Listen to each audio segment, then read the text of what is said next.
Still hear me? Yep. All right, beautiful. Oh, golly, geez. Can't seem to get anything going with the technology. It continues. I come back and it takes four screens for me to do this darn show, and one of them is down. So it's like, oh my God, now what? What else can go wrong for me? How did everybody's weekend go? Did we have a good holiday weekend? It was a beautiful weekend, Steve. How was yours? It was it was eventful, that is for sure. We were in National Harbor, Maryland, right outside of DC, for a really cool volleyball tournament, really cool venue. The girls had a great time, good bonding experiences, some good volleyball, some good times had by the parents. So yeah, it was a great weekend. Anybody want to share anything in particular from their weekend, real estate wise or not? Anybody have anything that you're just dying to get off your chest and share with this group?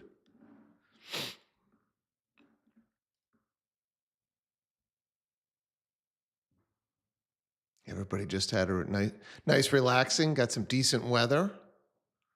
That was nice. We were in the 70s down there, so we were getting outside and getting some exercise going. Um, I spent a lot of my time just kind of because there's a lot of downtime at these volleyball tournaments. There's a lot of great volleyball, and then there's a lot of downtime, and the girls kind of just go and do their thing. So it turns into some thinking time, a lot of long walks. But I just kind of thinking about the place that we're in, um, with the world that we're in right now, because it just seems kind of crazy, and I think a lot of people maybe just feeling a little bit lost, and they're at times where even myself as a leader, I feel very confident in what we're doing as a real estate team. I feel confident in what we're doing in this group that we're building here. Um, but sometimes just like, hey, is this the best way to do it? Is this the best way to attack it?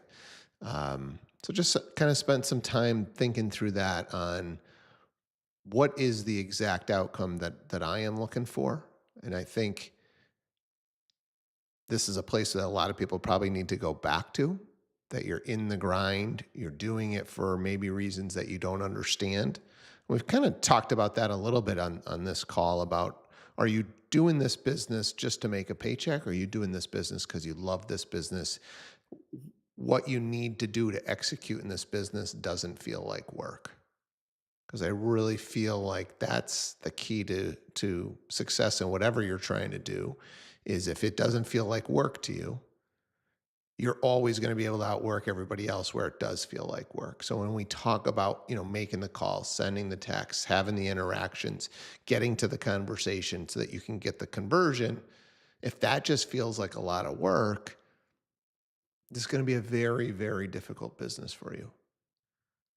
If I just love talking to people, I love having conversations, I love, helping people, then this can be a very easy business, even when the times are tough, like I think they are right now. There's just so much in the world with regards to distractions. So anybody, just raise your hands. Do you feel like you absolutely know your North Star? How many people could say, I know my North Star. This is why I'm doing it. I've got my goals down. I know where I'm going. This is how I'm going to get there. Or are we just a little bit kind of distracted and unsure? Anybody want to kind of speak to this?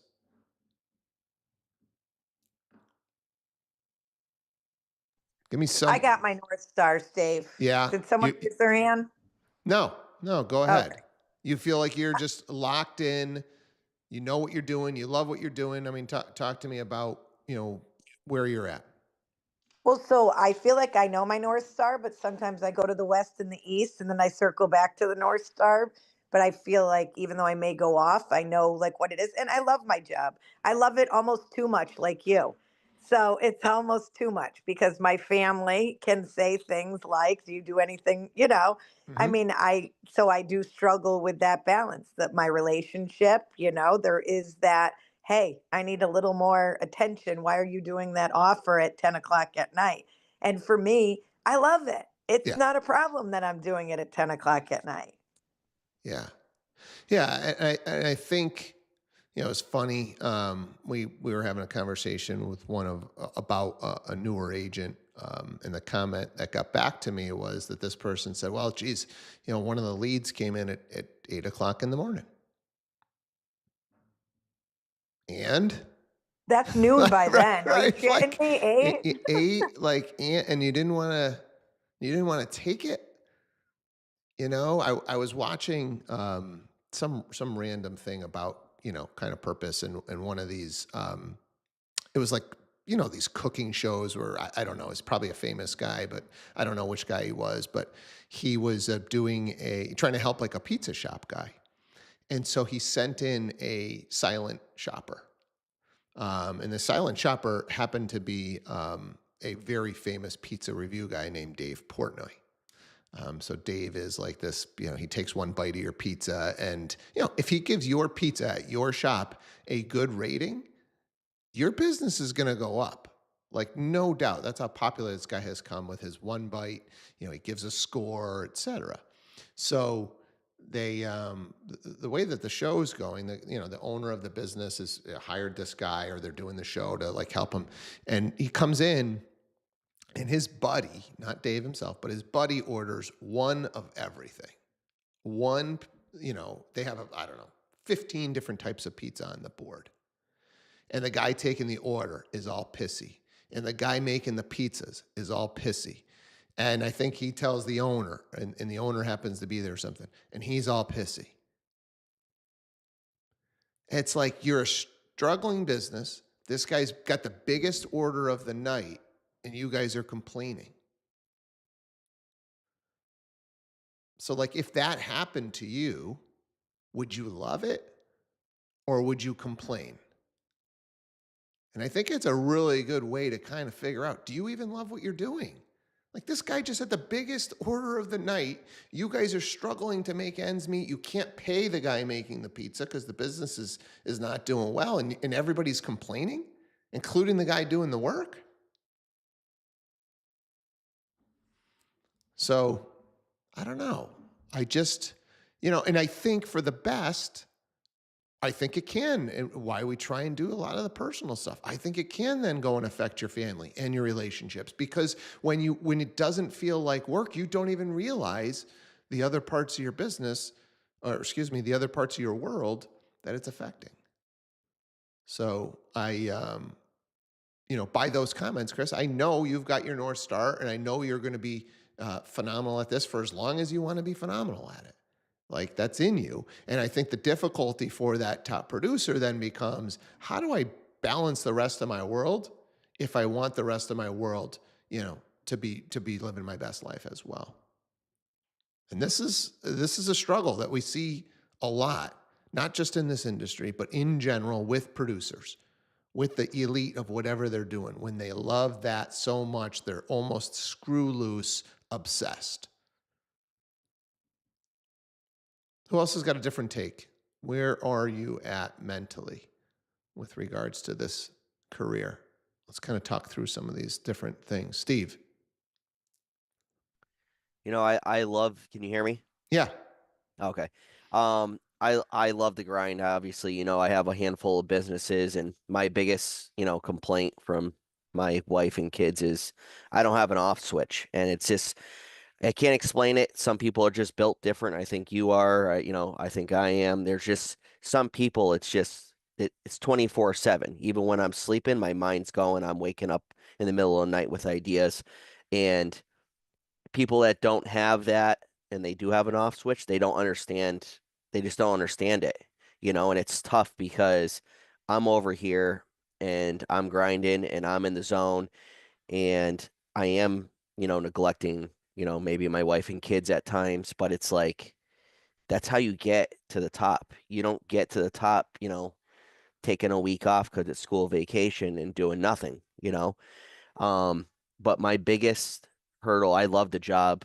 I love it's not work to me, The talking, the CRM, all this stuff's my wheelhouse. It doesn't bother me. My biggest challenge is the fact that the majority of other agents on the other side don't operate. I have 3 open houses this weekend.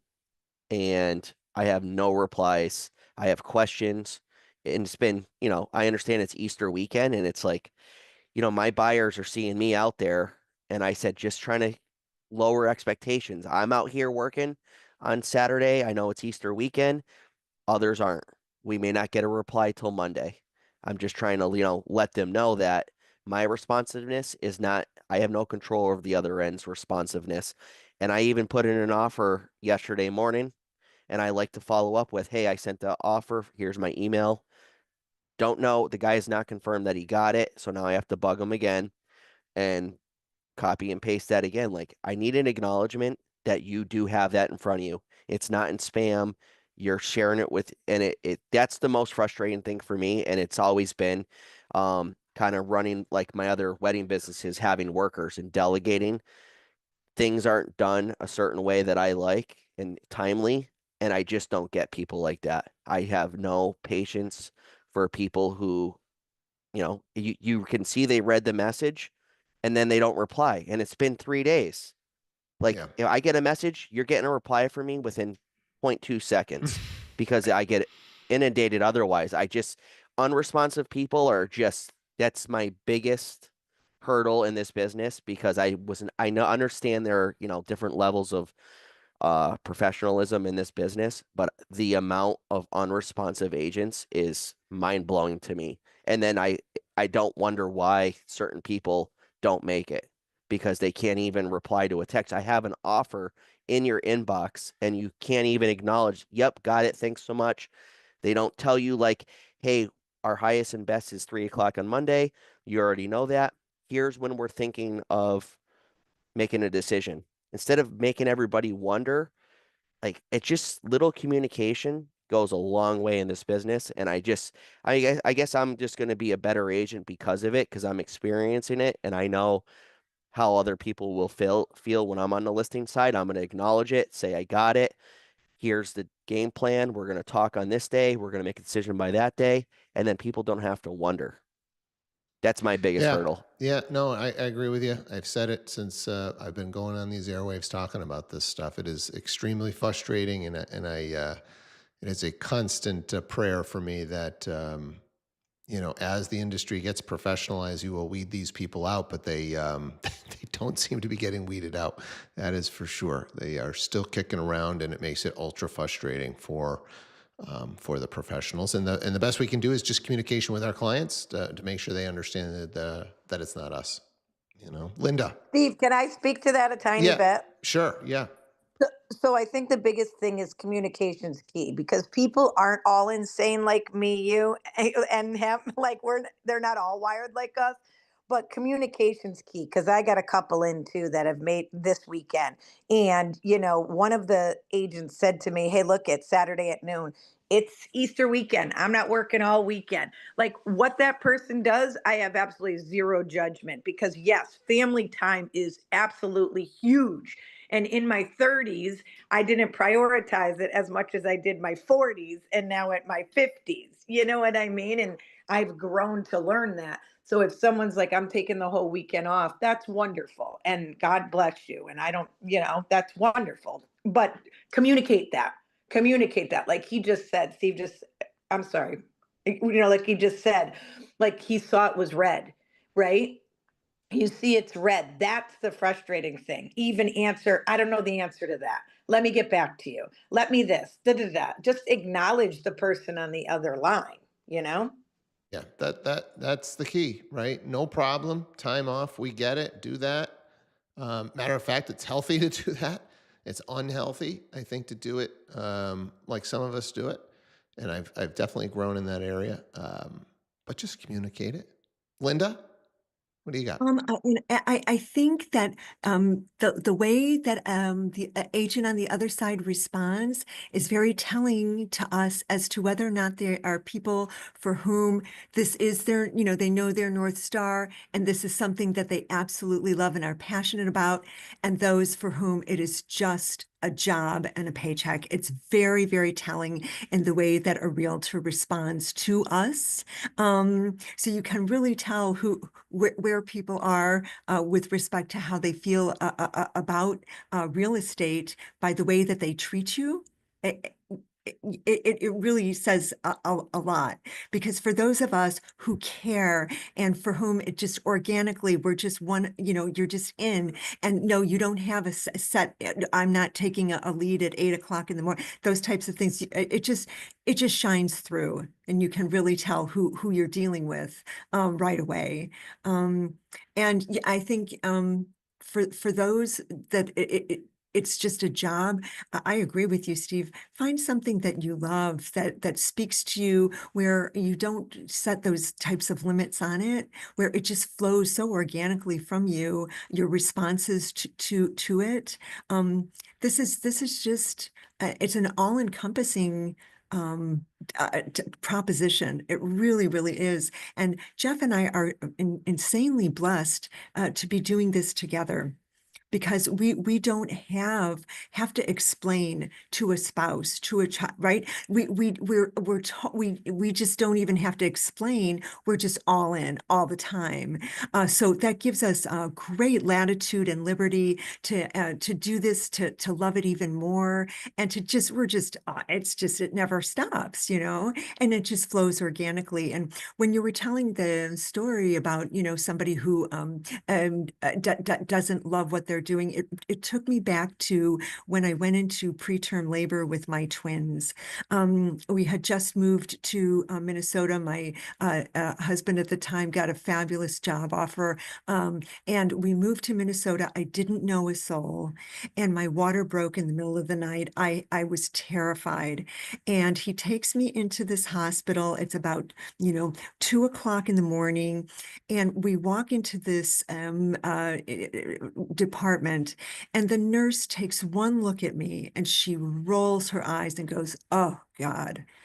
And I can't even tell you what I was feeling at the time, and how this woman made me feel, and how that feeling still stays with me. My twins are almost 30 years old, and just remembering how this woman made me feel. And I thought, you know what? If a woman, clearly you don't love what you do. You should be doing something else. I mean, it was crushing at that time, and it left an impression. So clearly, when somebody loves what they do and the way they treat people, it shines through. Yeah, Jeff and I did open houses for a new listing on Lido Key both Saturday and Sunday. We did 3-hour open homes both days, and a gentleman knocked on the door yesterday, and I opened it, and I said, "Oh my gosh, welcome. Thank you so much for coming out on Easter. We're so delighted to have you." And he commented not once, twice, but 3 times. He said, "That was the most gracious and welcoming hello I've ever received." He said, "You really, really made my day. Thank you. That was so special." And it wasn't something that it just came from my heart. You know what I mean? So when you love something, it shines through, is the bottom line. So you got to be true to yourself, and find what makes your heart sing, really, and then that you'll find joy and success in life. Yeah, it's you know, let's say you're on the call, and we're talking about this, and you're struggling with it. You're like, "Hey, this isn't my passion." I was listening to something over the weekend where this is the first time I've heard it put this way, and I think it's a really good way to look at it. Um, you've got to be careful with following your passions as well, because when you follow your passion, especially if you pick something that's pretty high profile, that's maybe even quote unquote sexy. So whether that's, I don't know, you're in media, you're trying to be an influencer, you are trying to make it as an actor or an actress, or maybe even as a real estate agent. Like, to make it to the top is extremely difficult. So this individual was just warning about, you can't just follow your passion, right? You've also got to be really, really good at it if you're picking something where there's a lot of competition. And that's what this business is. You get a lot of people that get in. It seems, quote unquote, sexy to be an agent. You see the shows that are out there, you see people's social media. And I think some people get in that way when he's like, you know, you could go be a tax accountant and make plenty of money. It's not sexy, and there's a lot less competition. He was just throwing tax accountant as an example. But I don't know. I wanted to throw that out there in case, you're listening and you're like, you know what? I am kind of doing this because I like the glitz and the glam, but I don't actually like the day to day, right? Figure out what it is that your key strengths are, your technical skills are, what comes naturally to you, and maybe you do something that can go down that path and just make your life a little bit easier. Jay, I saw your hand up for a bit. What do you have to add? I don't know if you guys can hear me. I'm driving, but so I was on the opposite side, kind of in a similar situation this weekend. I showed a house on Saturday. Um, we wrote an offer. We actually met the owners at the house because we were there a little bit early.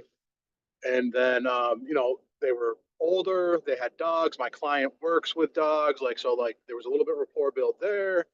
And then when we wrote the offer, I made it very clear to the list agent saying, "Hey, I want you, if you guys are celebrating Easter this weekend, our offer is good till Monday afternoon. No rush getting back to us tomorrow, blah, blah, blah, blah, blah." And I know she appreciated it because she said, "Oh, yes, thank you. My grandmother and her recipes, it's a big deal for us." So, like, right away, I'm in rapport with that list agent. Now, obviously, the numbers still have to make sense to them, but it'll help for sure. Yeah, I Giving them mean, that extra time.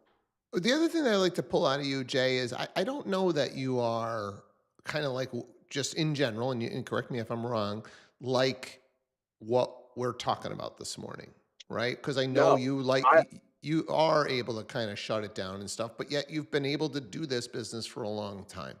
So what yeah, goes I through mean your head in this business? it's always work is secondary to me. My family's the most important thing. Because if I don't have my family, then what the fuck am I working for? I mean, Oh, we lost you.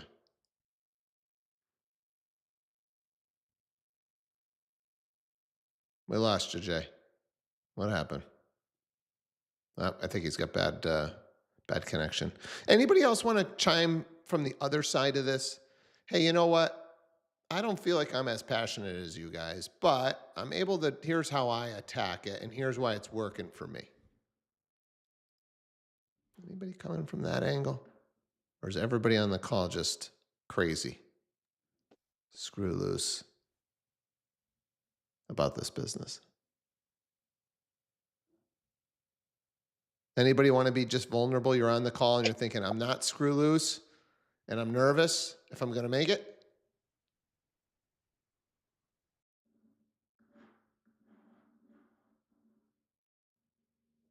Yeah, a lot of quiet people today. Somebody speak up. Where are you? Where's your head at? Margareta. Hi, all. This is a good one, Steve. I don't even know what I'm thinking. I love this business. I love talking to people, but they're just the kind of person that you either are or you're not. It's a natural habit that you kind of, I think, evolve into if you have that gift, because it's a gift. It's a gift to relate to people. I think it's something you can learn to care more about people and how you go around that. But ultimately, I think my biggest challenge always is not so much doing the work, but the inconsistent income that comes with it. And we all have bills to pay, unfortunately. So, being an agent and the cash flow situation is sometimes a challenge, especially if you're like a single individual, if you don't have a spouse or a partner that supports that. It's a bit of a challenging thing to do where you have to, I think, maybe consider how to evolve and create more passive income around it since you're in that kind of business. So you have to kind of reach out outside of you. But real estate is a fantastic, I think, job. I've had several different ones in my life, and it is a passion. It's a passion, and it takes time, and it takes. I think people neglect to recognize also how much knowledge and education you have to go after to get there. So that's another one that I think comes to me today. But I do love what I'm doing. Thank you. Yeah, I wish there was a way to solve the ups and downs because I know that is a big struggle for most. You get a big paycheck, and maybe you aren't the best of savers, or you don't have a plan on how you're going to do it. And yeah, if you're not, especially when you're getting started, if you don't have really, really low expenses, the ability to go 6 to 12 months without an income, because that's what it can take, to really build up a pipeline and have the future business be there for you. Steve, one Yeah. last thing, if I Yeah. may. I think, like Stephen mentioned in the beginning, some of us are just wired differently because make no mistakes, my family is my number one. So, along with business as I do it, I have always been the PTO mom, the traveling AAU mom, the soccer mom, the dance mom. So, at no point was it that you have a choice from a listing appointment to a baseball game. I'm taking the baseball game all day long and I'm moving that listing appointment. And if it can't be moved, well, then it wasn't meant for me. So I think that you can still have your great passion for what you do and still have other things be ultra important in your life. Yeah. I mean, the best way this was ever put to me is, if it's not in your calendar, it doesn't exist. Right. Right. That's a Tom Ferry myth, right? If there's a baseball game, then it's got to go in there like it's a doctor's appointment, right? And maybe as a real estate agent, there's a conversation with your kids that says, look, I'm going to make almost every single game, but I can promise you at some point this season, there's going to be a client, there's going to be something I can't move, and I'm going to have to miss one. But I'm going to be at just about every single one. And if you, as kids, I remember, my dad was somebody that just came to absolutely everything, through college, through absolutely everything. And most of the other parents were lucky if they made 10%, 25% of the stuff. So I don't even think you need to be at every single one. If you're worried about relationships with kids, you don't have to be at every single one. Just be at the majority of them. Probably be at half, and you'd be good. Um, And so that's another key point. I saw the Grimaldi plumbing and heating truck pull through the baseball field, catch a couple innings, and there it went. You know what I mean? So I get it. and the same thing with the relationships, right? It's not going to be I'm home at 5 every single day and we can have relationship time, but I don't know how many significant others are looking for that, right? It's just figuring out a structure that works for this. Or like Linda said, you just find a significant other in the business. Very simple solution, because they all just get it. It is amazing to me how many there's like the couples, the pairs that do this in real estate, and it does seem to work. Well, this was a different one this morning, but hopefully it has you thinking at least a little bit about this business, about your North Stars, about how to structure a little bit. And if you have questions, I'm happy to talk about this stuff offline as well, because it is something that I just feel very passionate about, that we've got to figure out. It's never going to be balanced if you want success in this business, right? But it doesn't have to get out of control. I think that's the key. If you want to be great at anything, there's, at least for the beginning, it's going to be unbalanced for you to get to where you want, right? And the more experience you get, the longer into the career, probably the more balanced it can become. So a lot of opportunity. Great chat today with you guys this Monday. Excited for a great week ahead. We'll do it again tomorrow morning. All right. Take care. Thank you so much. Have a great day, everybody.